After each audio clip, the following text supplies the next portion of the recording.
Manny from D6 Evolution, and I'm here with Manny from Team England, and we're reporting from the Evolution of War tournament. It was a really good event, to be fair. I had lots of fun today. Thanks, bro. Good, man. Well, first thing to say is congratulations. Thanks. Manny's won, and he's brought an absolutely filthy list, which we're going to go through in a little bit of detail. Try and enlighten us on a few of the little secrets of your list. Okay, so tell us what you brought first of all. So I bought Astra Militarum, bought Imperial Guard Brigade, just for command points. Easiest way to get all the command points in the world. And then but you brought a brigade rather than a battalion, didn't you? Yeah, brigade, because it gives you 12 command points. I know. It's what it's all about. And the thing is, with Guard, quite a lot of the things that you have to take in the brigade are things that you want in your army anyway. Like 3 mortar teams for 99 points is a bargain. You want that in any Guard army. Yeah. So you're going to have those 3 heavy supports. The troops are awesome just for screen.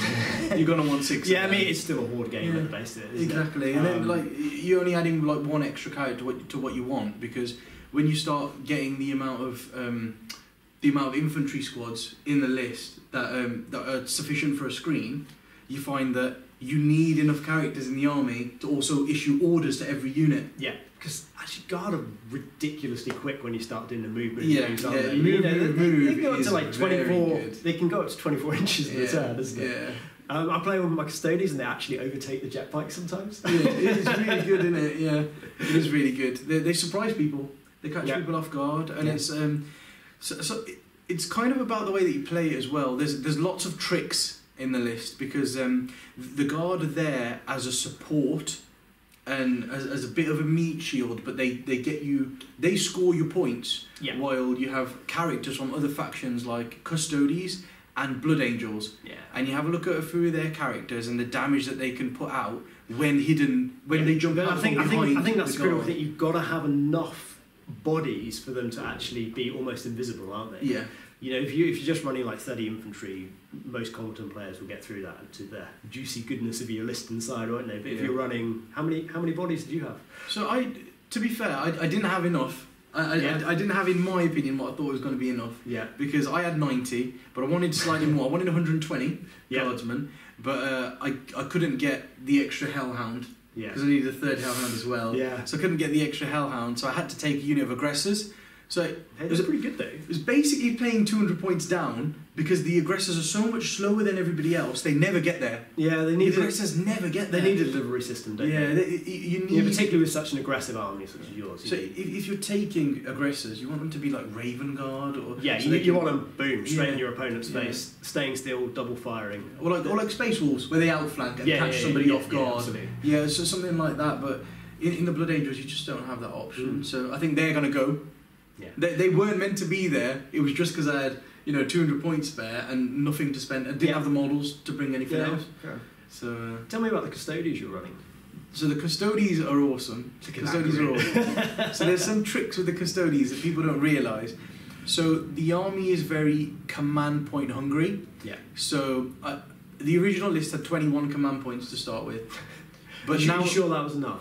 Exactly. But I found myself getting to turn 3 and turn 4 and still having like 8, because it recycles them really well. Yeah, because you've got both the Blood Angels and the Guard. So you have the double one from the Guard. You have one every time your opponent's using, and every time you're using, and then you have the Blood Angels one on top of that. That's a 5 Is that when your opponent's using it or when you're using it? The Blood Angels one is every time you use it, but it's per stratagem. Okay, so it's still pretty cool, isn't it? That's the thing. Like if you're taking the Blood Angels anyway, it's like you just try and use as many 1 command point stratagems as you can, because you get 2 dice to try and get. So you can actually gain command points by using them. Yeah, basically. I love that. And it's happened a few times. It does happen. You'll just roll 2 5+s and you'll be like, oh, I've got 2 for that one. So your Custodes was 3. It was just 3 shield captains. Just 3 shield captains, but in every game I gave them 2 of them relics for a 3-up invent. Yeah. So one of them had just the 3-up invent. I think it's called Eagle's Eye. And then the other one was just strictly better relic. Absolutely. On the bike, and they're really good relic. A 3-up invent on a toughness 6 character who's invisible. Who's invisible? Yeah, because he's just behind a million different bodies. This is once your shield is gone or you've committed, you've still got a toughness 7 character, a toughness 6 character with 7 wounds, and then he's got a 3 up invuln. And you do some extra shenanigans. Yeah, so you do some extra things before the game. Yeah. So you use 2 command points per shield captain. Yeah, and it's when you deploy them. So if you've already got your CP farm on going, if you've got your CP farm on the board, it works as they're coming in. Yes, you may even pretty much gaining command points. It should cost you averagely 1 CP to use this per shield captain, and that's ridiculously good because 1 CP allows you to re-roll 1 dice per turn. So they can re-roll 1 saving throw per turn. Is that per you're on your opponent turn or just one each? Yeah, it says per turn. Okay, so that's like in your own turn and in their turn. Yeah, and so then that just makes them so survivable. It makes them really. Because actually, a shield captain could have 3 re-rolls from a thing, because he could have your Grand Strategist, then he could have his Victor of the Blood Games, and then he could have a command point one if he wanted. Yeah. It's really, really good. 3 up in the yeah. Really good. So, like, put it this way: a unit of 10 Reapers with guide on them would get about 9 hits and then about 6 wounds on a shield captain. Yeah. So 2 of those would go through your 3 up invuln. So, but one of them you'd re-roll with the Victor of the Blood Games, and the other one you re-roll with a command point. Yeah, and then if you got really desperate, you got your 3rd re-roll. So a unit of 10 Reapers, which costs 340 points, buffed with a Farseer, might not even cause a single wound on your shield captain. Yeah, and he needs to cause 3 to actually kill it, doesn't it? Because 7 wounds is awkward. And he might not even just get 1 through. Yeah. And it's really good. Each shield like 2 of your shield captains have that, and then the 3rd one, he's got a 4 up invuln anyway, but you use Victor of the Blood Games on him anyway, just because sometimes you'll have a 2 up save that you just want to. But it's every turn. That's the thing of it. If somebody's, I don't know, chucked some orcs into you and you failed a 2 up save, but that's all of his attacks, you might as well use a free roll to get that wound back and put him back up to 7 wounds. What other stratagems are you using? Using the attack out of sequence for 1 command point on the objectives? On the shield captains. Yeah, I use that occasionally, but what you find is they make the charges where they want to make the charges, the shield captains, because if you've got the hammer captains as well for the Blood Angels. We haven't got to that part yet. So like we've got the hammer captains in there as well for the Blood Angels, and that means people can't push out at you. Yeah. People kind of have to be boxed off in reserve. Aren't they? So if people come out at you to try and get your shield captains, they'll get charged by your shield captains, and your hammer captains will drop down and get in there as well. So tell me about the hammer captains for people who don't know. So you've got one has a relic which hits on 2s, doesn't it? Yeah. So I have 3 captains with thunder hammers and jump packs. Yeah. That's literally all they got. They're 114 points. You can give them a storm shield and then have a 3 up invuln, but I choose not to because they've got a 4 up invuln anyway. Yeah. And you can get more stuff in the list. And then basically, so they have relics. So you always buy the command point relic pretty much. So one of them always has a command point relic. Yeah. And then because the army requires it. Yeah. And then the other one, it depends on what you're playing. So if you were playing something like, I don't know, Imperial Knights, you'd give him the hammer that always hits on 2s. Yeah. Because then... Because you can choose each game, can't you? I mean, you chain combos, so he charges in. So he uses the deep strike in, because he starts on the board, then he uses the stratagem to redeploy via deep strike. So you pick him up and redeploy him 9 inches away. Yeah. Then he has the 3d6 charge. Yeah. And then when he gets in, you've got the Death Company thing to give him extra attacks. Extra attacks, yeah. And then you've used Death Company at the start of the game to make him Death Company, so he's got 5 attacks plus D3. Yeah. And then he's going to... again. So either he gets killed, if for some reason he gets killed, then he just attacks again as a last hope sort of attack. So he'll hit the knight, and then if the knight kills him, he'll hit the knight again. And or if he doesn't die, you use the 3 command points to smack him again. Anyway. But you still get his normal attacks plus D3 for the... Plus the one, because you've made him Death Company at the start of the game, the stratagem as well. Yeah, so that's... that's so ridiculous. They're really so even if they try and kill you, you're still going to kill stuff, aren't you? Yeah. So occasionally you'll take the hammer, the always hits on 2's hammer, but like if you're playing against Tau and you need to charge some hammerheads or something, you take the relic where you can't be overwatched, and you can reroll your charges, and that's ridiculous as well. So you jump in front of a Tau gunline and somebody's left a hammerhead open, and you charge this hammerhead, and they're like, oh yeah, I left that hammerhead open for you to charge. Now I'm going to shoot with 3 riptides, and you go, no, you're not, because I can't be overwatched. And then they go, oh, I forgot about that. It's such a sneaky list. Yeah, there's so many things in there that just catch people off guard. Yeah. And just briefly, I know you're rushed for time. Tell me quickly about your game. So first game was Okay, so I ended up getting really, really lucky today. Yeah. So the first game was against necrons, and he deployed on the line, as you would. Yep. I deployed on the line, but bubbled my guys with all the infantry. I don't think necrons quite have the DACA to get through your infantry screen. Yeah, the infantry screen. Also the hellhounds. So I just put them on the front, and I planned on going second, but then I seized on him. Yep. And then because I seized on him, I used a stratagem for one of my, because they're all death company, one of my captains to move before the turn started. Yeah. So he moved 12 inches before the turn started, then another 12 inches in my turn, and then he charged, and he killed a tank. Mephiston made it into another one and put the tank down to 2 wounds. Yeah.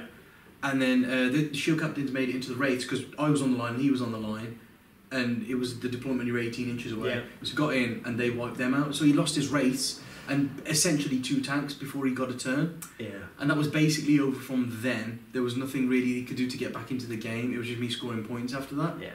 So that was a very rough game. Yeah. And then you played Knight. You played the new Knight. Yeah, and then I played the Knights. And so we started off the game, when we worked it out, I should have won. Yeah. It started off the game in a winning position. It's a good matchup. Yeah. So like, especially the always hits on 2's hammer. Because they don't have enough shots to get through your screen, and you can just advance your stuff up, and then you can charge just send one captain in at a time on a knight, and you'll hit the knight, and like after your whole army shot this knight, taking like 4 or 5 wounds off it. Yeah. Your hammer captain will go in, take like 12 off it, fight again, and take the other 12, and it'll just die. Yeah, because you don't want to commit too many in case it blows up. And you'll just do that once every turn, and then you send Mephiston on him, and when he goes in and he casts his power for an extra D3 attacks, he then has 2 D3 attacks plus the 4 that he starts with. Yeah. And he can have up to 10 attacks, and then he can fight twice.